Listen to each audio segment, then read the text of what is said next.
Forward people, forward vegan. Today I make some vegan food, some curry lentil and cabbage and pop chow. And show them what I got with some dumpling. Everything is prepared already. Everything prepared already and cut up already. Dumpling need already. You see me? Dumpling in the pot, cook and fast. Potato, salt, everything in that. Ginger, beetroot and carrot. So you got to blend that right. So natural, dumpling a bubble. Most of the time when it start float, you know it ready. Juice ready there. Put 2 lemon in night. Curry, time, burn curry, burn the curry. Curry for the burn. Don't come to about ginger, everything in it.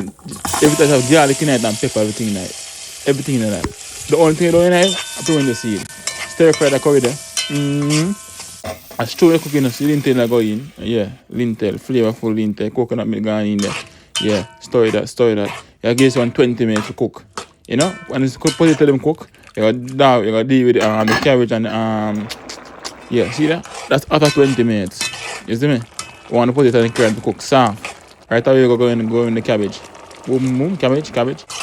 I'm going in the cabbage first, because the cabbage more hard of a cook. Take long of a cook. You see me? So we cook, put the cabbage on at least 7 to 8 minutes first.